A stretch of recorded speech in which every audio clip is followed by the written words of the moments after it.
Grimm's Fairy Tales by the Brothers Grimm. Chapter 16. Rapunzel. There were once a man and a woman who had long in vain wished for a child. At length the woman hoped that God was about to grant her desire. These people had a little window at the back of their house from which a splendid garden could be seen, which was full of the most beautiful flowers and herbs.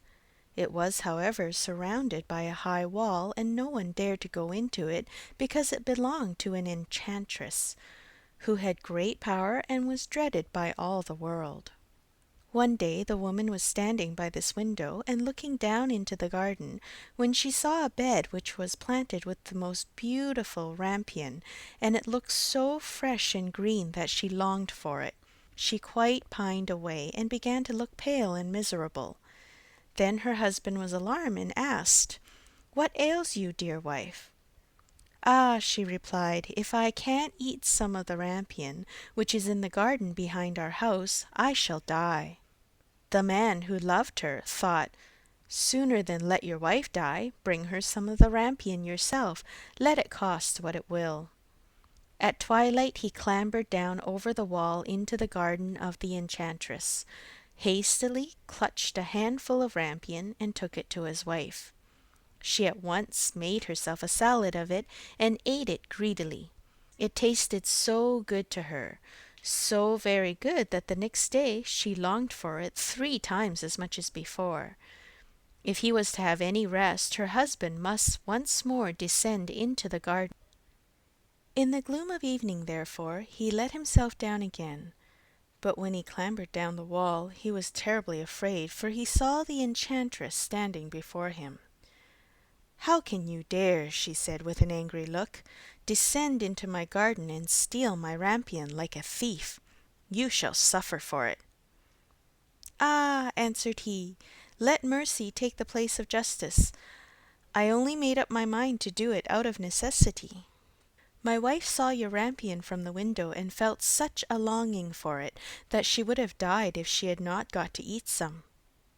Then the enchantress allowed her anger to be softened, and said to him, "If the case be as you say, I will allow you to take away with you as much rampion as you will. Only I make one condition. You must give me the child which your wife will bring into the world. It shall be well treated, and I will care for it like a mother."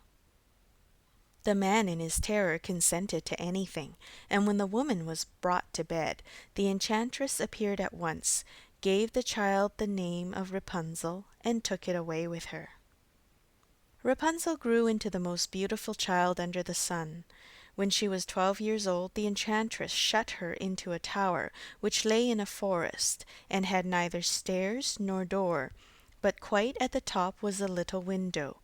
When the enchantress wanted to go in, she placed herself beneath it and cried, "Rapunzel, Rapunzel, let down your hair to me."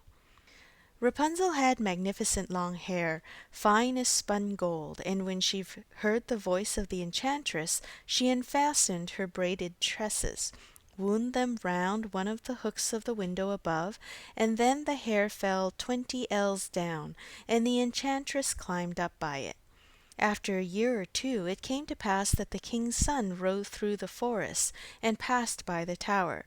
Then he heard a song which was so charming that he stood still and listened. This was Rapunzel, who in her solitude passed her time in letting her sweet voice resound. The king's son wanted to climb up to her, and looked for the door of the tower, but none was to be found. He rode home, but the singing had so deeply touched his heart that every day he went out into the forest and listened to it.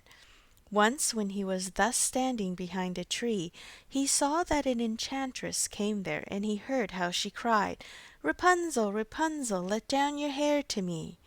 Then Rapunzel let down the braids of her hair, and the enchantress climbed up to her. "If that is the ladder by which one mounts, I too will try my fortune," said he, and the next day, when he began to grow dark, he went to the tower and cried, "Rapunzel, Rapunzel, let down your hair to me." Immediately the hair fell down, and the king's son climbed up. At first Rapunzel was terribly frightened when a man, such as her eyes had never yet beheld, came to her, but the king's son began to talk to her like a friend, and told her that his heart had been so stirred that it had let him have no rest, and he had been forced to see her. Then Rapunzel lost her fear, and when he asked her if she would take him for her husband, and she saw that he was young and handsome, she thought, "He will love me more than the old Dame Gothel does." And she said yes, and laid her hand in his.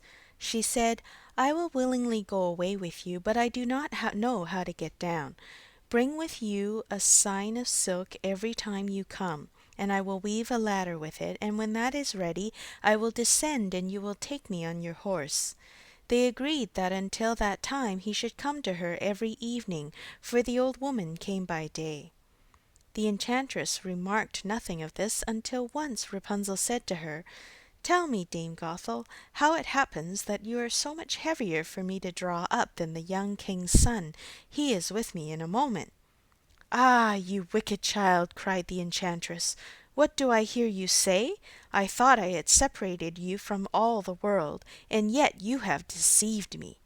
In her anger she clutched Rapunzel's beautiful tresses, wrapped them twice around her left hand, seized a pair of scissors with the right, and snip snap they were cut off, and the lovely braids laid on the ground. And she was so pitiless that she took poor Rapunzel into a desert, where she had to live in great grief and misery.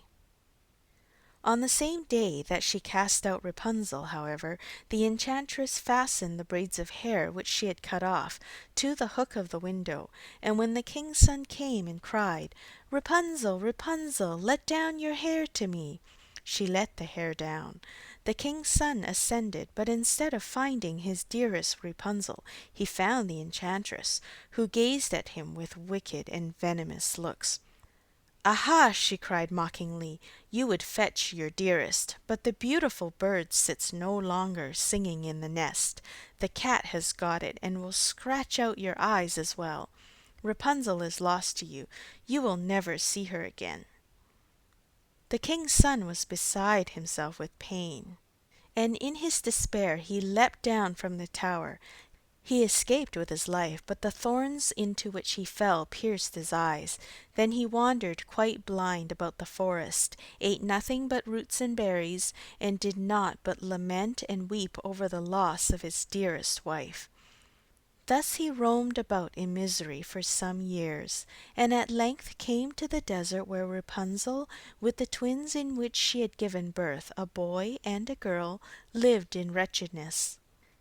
He heard a voice, and it seemed so familiar to him that he went towards it, and when he approached, Rapunzel knew him and fell on his neck and wept.